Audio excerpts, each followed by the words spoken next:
The world needs women not for their minds, but for their wombs.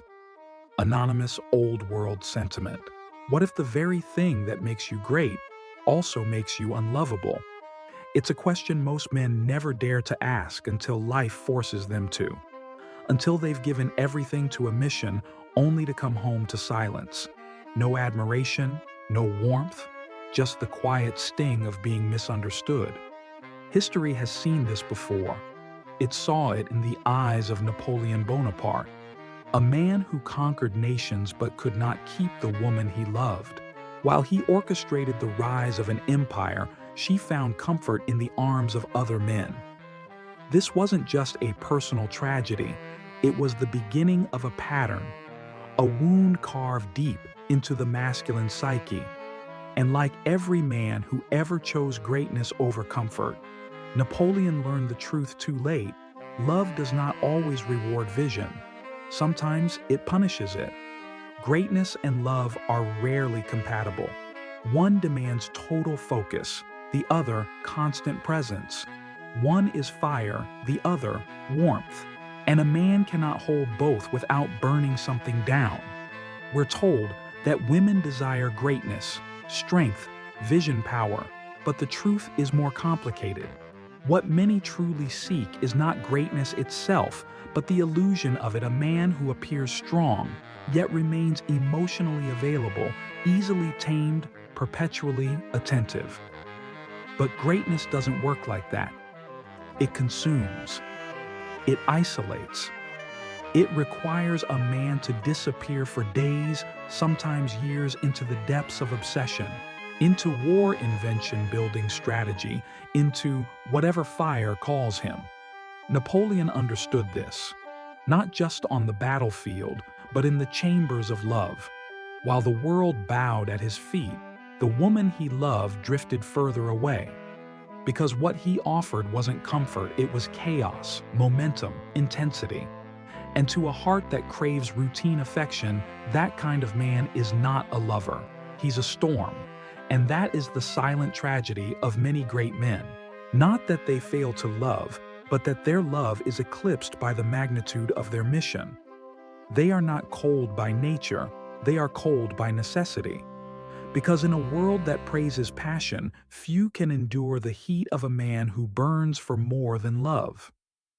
Napoleon Bonaparte didn't just wage war across continents, he waged a far more personal, more vulnerable war within the walls of his own heart. History remembers his conquests, his speeches, his unstoppable rise. But hidden behind the armor was a man who once wrote desperate, aching letters to the woman he adored. Letters soaked not in strategy, but in longing. In them we don't see the emperor. We see the man raw, unguarded, pleading. And what did he receive in return? Silence, distance, betrayal. While he sculpted an empire from blood and vision, Josephine entertained other men. It was a humiliation far greater than any defeat on the battlefield. Because it wasn't political, it was personal. And from that wound, a realization was born. A truth that would reshape his view of love forever. Not all women are drawn to greatness. Some resent it. Some flee from it. Some need something smaller, safer, a man who doesn't tower over them emotionally or intellectually. For a man like Napoleon, that betrayal wasn't just a heartbreak, it was clarity, a brutal mirror held up to the illusion of love. He came to understand that greatness by its very nature isolates, that the fire which draws crowds also burns too hot for closeness. And in that truth, his heart began to close, not from bitterness, but from wisdom born in pain. In a world that claims to admire greatness, there's a quiet, often unspoken truth. Many don't want a great man, they want a manageable one. A man who doesn't challenge them. A man who asks for nothing but gives everything. A man whose identity is soft bendable, orbiting around their emotional needs. And so mediocrity becomes not just tolerated but preferred. Because mediocrity is safe. It doesn't intimidate. It doesn't demand silence to think or solitude to create. It doesn't chase legacy at the cost of comfort. The mediocre man doesn't vanish into nights of obsession or sacrifice years to something unseen. He's always there, ready, emotionally accessible, endlessly available.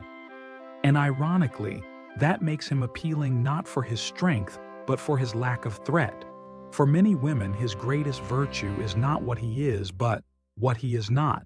He is not dangerous, not difficult, not driven beyond her control. Napoleon saw this. He understood that many women do not fear failure, they fear intensity. They fear the wild, focused fire of a man who serves something greater than her validation. Because such a man cannot be tamed. And when a man refuses to kneel emotionally, spiritually, existentially, he becomes less lovable but more powerful. And for those seeking dominance through softness, that power is unbearable. So they choose smallness wrapped in affection and leave greatness to walk alone. The path of greatness is not crowded, it is narrow, steep, and lonely. Not because great men desire isolation, but because their vision demands it. The higher a man climbs, the fewer people understand the air he breathes. It's not arrogance, it's altitude. Most relationships suffocate at that height because the oxygen of comfort, routine, and emotional validation doesn't exist there.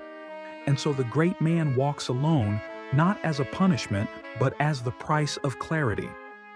Napoleon didn't set out to be distant. He set out to build something larger than himself. And in that pursuit, the warm hand of intimacy often slips away. Not because he turns from it, but because it cannot keep pace. Love for many is rooted in presence, daily words, gestures, attention.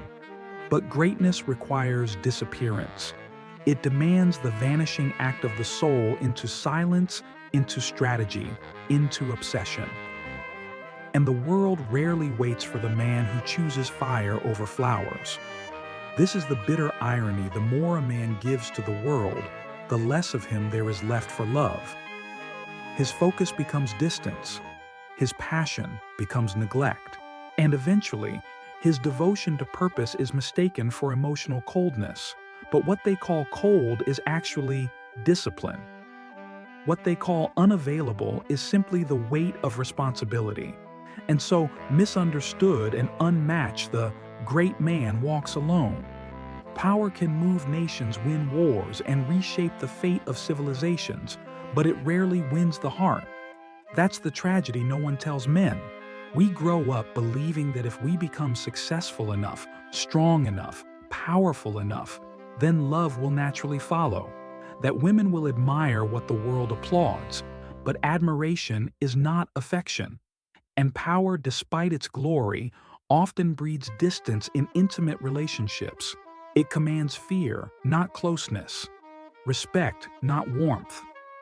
Napoleon, in all his magnitude, could make empires tremble, yet even he could not secure Josephine's loyalty. Why? Because emotional loyalty isn't won on battlefields.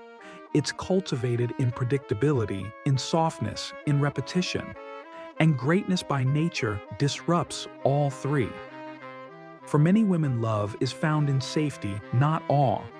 And a man consumed by purpose, driven by something larger than himself, cannot offer that kind of safety. He offers uncertainty. He offers fire. He offers the constant ache of being second to a mission. And while that mission may earn him statues and history books, it often costs him the very connection he longs for in private. This is the paradox. The more powerful a man becomes, the more he terrifies those who crave emotional consistency. Not because he is cruel, but because he is unpredictable. And in a world that confuses peace with presence, even the most commanding men can be left unloved. Modern men are sold a dangerous illusion that if they simply work harder, rise higher, earn more, and become the best version of themselves, love will inevitably follow. They chase success, thinking it's the gateway to being valued not just by society, but by the woman they desire. But Napoleon would laugh at that idea, not out of cruelty, but from a place of painful wisdom. Because he lived the truth. Greatness does not guarantee affection.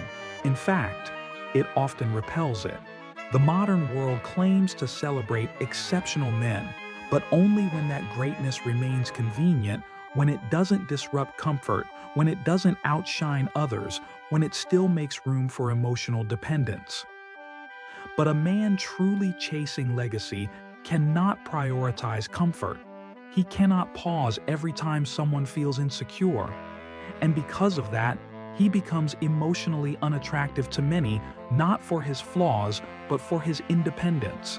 The deeper irony is, the more a man develops himself, the more he distances himself from what most women actually seek, not challenge, but emotional leverage.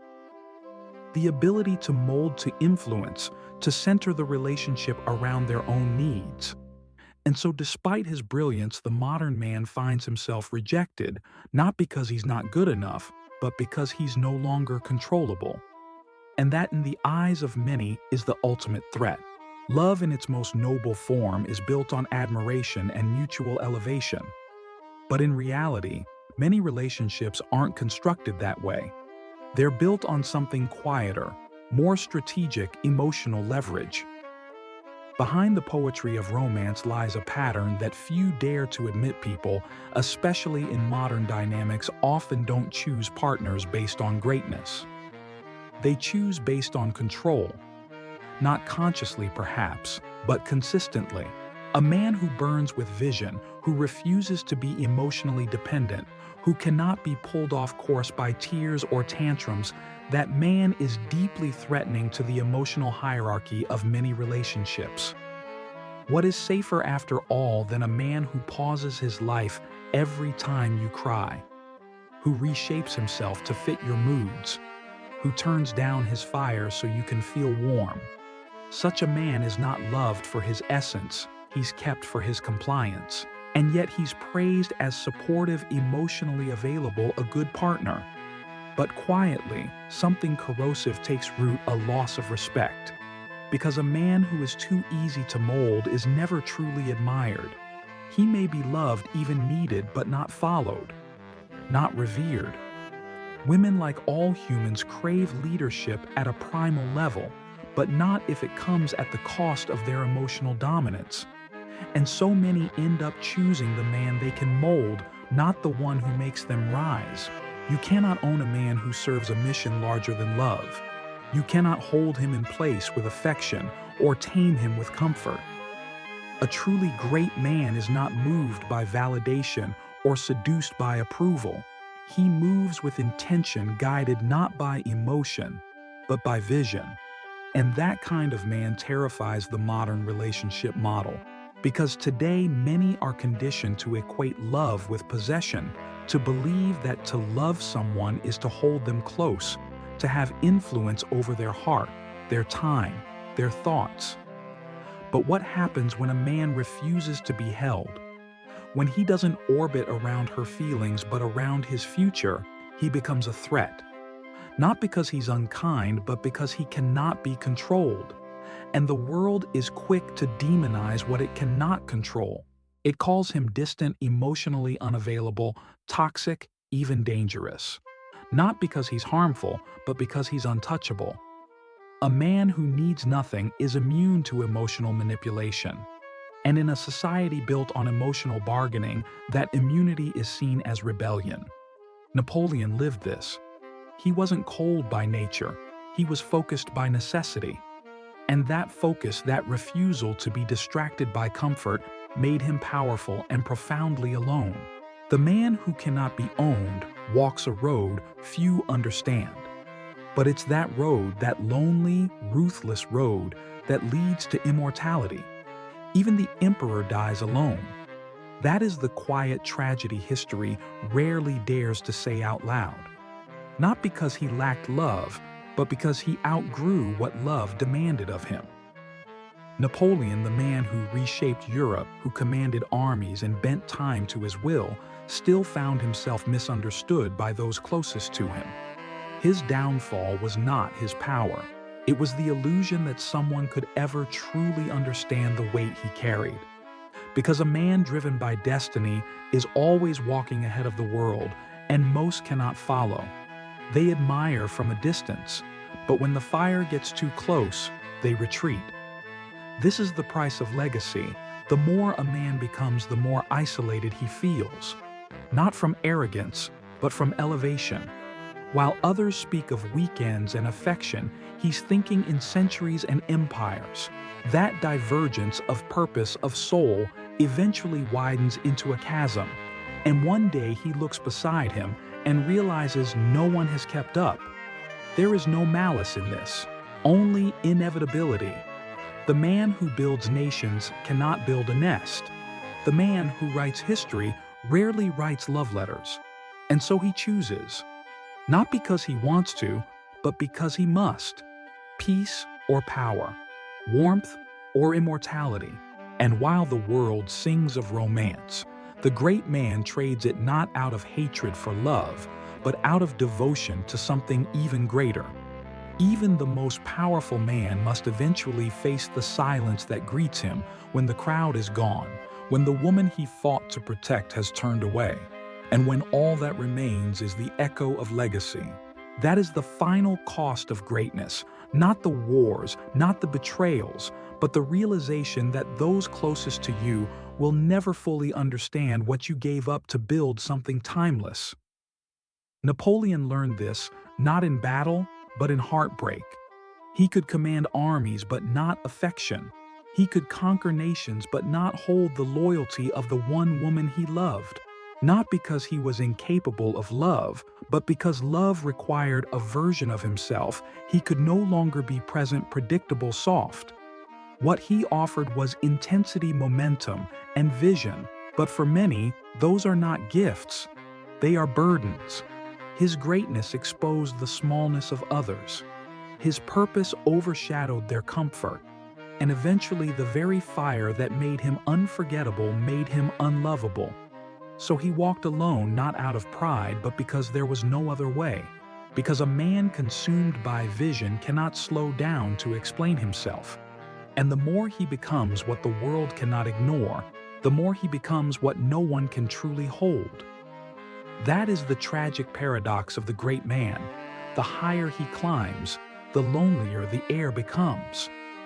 Men often believe they are rejected because they weren't enough, not loving enough, not attentive enough, not romantic enough. But the truth is rarely that simple. In many cases, they are not rejected for their flaws, but for their fire, for the intensity of their soul, for the fact that to stand beside them means rising to meet a standard few are willing to face. A great man does not beg to be understood. He doesn't ask for permission to grow.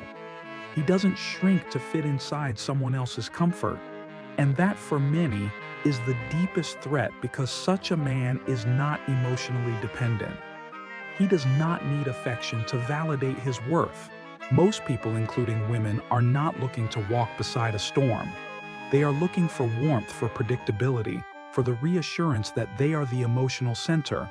But a man on fire cannot orbit another's feelings. He burns for something beyond them. And that makes him dangerous. Not because he's cruel, but because he's free. Freedom is terrifying to those who seek control. And a man who cannot be moved by tears, who cannot be seduced by emotional games, who stands firmly in himself, he becomes nearly impossible to manage. So rather than face the mirror of their own insecurity, many walk away. Not because he failed them, but because his presence forced them to grow. And growth for most is a demand they are not ready to answer. In a culture obsessed with surface, many women today make choices that appear upward, but in essence drift downward. They choose the man who looks strong, who plays the part, who mimics masculinity, with his voice, his posture, his career. But underneath he is soft clay, easily molded by mood swings, shaped by emotional dependency, ruled by her needs, not his mission. He doesn't challenge her. He doesn't lead. He simply orbits. And while this arrangement may bring temporary comfort, it breeds a silent, growing shame. Because deep down, every woman knows when she hasn't chosen a king only a servant who wears the crown. There's no need for confrontation, no danger of being left behind, no pressure to rise. And so she clings to the illusion of love, mistaking emotional safety for respect. But respect cannot exist without polarity. And admiration cannot grow in the absence of challenge. So she praises his gentleness, his attentiveness, yet secretly mourns the fire he does not have.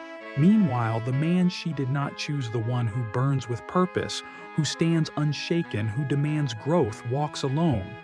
Not because he was unworthy, but because he was unwilling to kneel. And that refusal, while it costs him companionship, preserves something far rarer: self-respect. And in time, legacy. This is the quiet tragedy of modern love, where appearances mask resignation, and where the most desirable men are often passed over. Not for being too little, but for being too much. At first, they're drawn to it. The fire, the focus, the intensity. It's magnetic. A man obsessed with something greater than himself radiates a kind of energy that's rare in today's passive world. His ambition feels dangerous, and that danger feels alive. Women are pulled in by it, enchanted by the man who seems untouchable, unreachable, unstoppable. They say things like, "I've never met anyone like you," or "You inspire me." And in that moment, it feels real. It feels like love. But what they often don't realize is that the very fire that attracted them will be the same fire they'll later resent. Because fire doesn't sit still. It doesn't pause to explain. It doesn't soften just because someone wants to feel safer. The man who is consumed by vision cannot constantly offer presence, reassurance, or predictability, and as time passes, the awe turns into agitation. The silence that once felt mysterious now feels cold. The ambition that once inspired now feels selfish. And what began as admiration slowly decays into accusation. You've changed. You're distant. You don't care anymore. But he hasn't changed. He's become more of who he always was. What changed was the illusion, the belief that you could have the fire without the burn, the depth without the distance. And for many women, that's a reality too uncomfortable to accept. So they leave, not because he dimmed, but because he refused to. A great man is not built for affection, he is built for conquest. Not conquest over others, but over himself, over weakness, over the endless distractions that pull ordinary men from extraordinary purpose. His life is not a lullaby, it is a storm. His path is not paved with comfort, but carved through resistance. And while the world romanticizes love as the ultimate destination for him, love is not the goal, it is the temptation to stop climbing. That's what most don't understand. They believe a man's highest calling is to be emotionally available, constantly present, gentle enough to soothe, and soft enough to stay. But a man of vision cannot always be soft. He cannot always stay, because his purpose demands distance. It demands that he chooses discipline over ease, solitude over company, and silence over small talk. This isn't cruelty, it's calling. The kind that wakes him at 2 a.m. while the rest of the world sleeps. The kind that whispers to him even when his heart breaks. And that kind of man, the man who won't stop, who won't kneel, who burns even in isolation, becomes unreachable to most women. Not because he is incapable of love, but because he cannot prioritize it over mission. And that's the tragic truth. A woman may want his heart, but his heart is already spoken for by something eternal, something immortal, something far beyond the need to be understood. He does not orbit love. He ascends toward legacy. There comes a moment, quiet, devastating, liberating, when a man must let go, not just of her, but of the illusion that she will ever fully understand him. He must release the hope that love will be enough to anchor a man who was never meant to stay still. This is not bitterness, it's clarity. Because the man who is called to build, to climb, to carry the weight of something eternal cannot keep pausing to prove he's lovable. His mission is not to be held, but to endure. And in that realization, he sets her free not in anger, but in acceptance. Let her go. Let go of needing to be understood, to be validated, to be chosen. Those things belong to another life, a softer life, a life not meant for men like him. His life is made of silent strategy and the kind of solitude only purpose can redeem. Yes, it will hurt. Yes, he will walk alone. But he will walk towards something the world cannot take from him, self-mastery. Because no woman builds statues, no woman rewrites history, and no woman leads a man into the fire of his destiny. He must go alone. So when she walks away, don't chase. When she says, "You're too much," don't shrink. She was never meant to carry the weight of your fire. Your mission is not to be loved. Your mission is to finish the climb. The world doesn't build statues for the man who stayed to be emotionally available. It doesn't write history for the one who made himself small enough to be held. It remembers the men who walked into the storm, who bled for a vision, who chose discipline over comfort and purpose over pleasure. That is the cruel paradox. The man who gives everything to become unforgettable often becomes unloved in the process.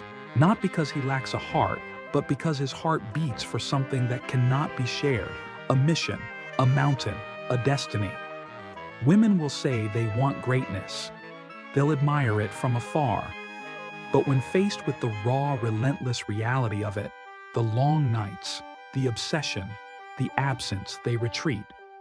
Because that kind of man cannot be owned. He cannot be held in place by affection. He belongs to history, not to routine. So no love is not the reward for becoming your highest self. The reward is something lonelier but more permanent legacy. And while the mediocre man may die, loved, he will also die forgotten. The great man, the one who refused to bow, who chose the fire, who walked alone, he is the one whose name time cannot erase. If you are that man, you must stop waiting to be understood. You must stop hoping she'll return. Because the world does not reward you with love. It rewards you with eternity. And eternity is a prize only the few dare to bleed for. There's a painful but necessary truth that every man pursuing greatness must face. You will not be universally loved for becoming your highest self. In fact, the more disciplined, focused, and purpose-driven you become, the more emotionally unavailable you may seem to others, especially those who need you to be predictable, pliable, and constantly validating. But that doesn't mean you're broken. It means you're evolving. Modern culture often sells men the idea that they can have it all: the legacy, the wealth, the love, the support, the admiration. But life at its core is about trade-offs. A man who is serious about his mission must be willing to walk alone at times. He must accept that his emotional independence may be mistaken for coldness, that his ambition may be called arrogance, and that his silence may be seen as distance. The key is to stop trying to be everything for everyone. You are not here to orbit someone else's comfort. You are here to build, to lead, and to forge meaning out of chaos. That path is steep, and yes, sometimes lonely, but it's real. So if you find yourself misunderstood, doubted, or even resented for your vision, take that as confirmation you're no longer living for approval. You're living for purpose. And in a world that bows to distraction and ease that alone makes you rare, stay the course. You're not cold. You're just committed. And that's enough.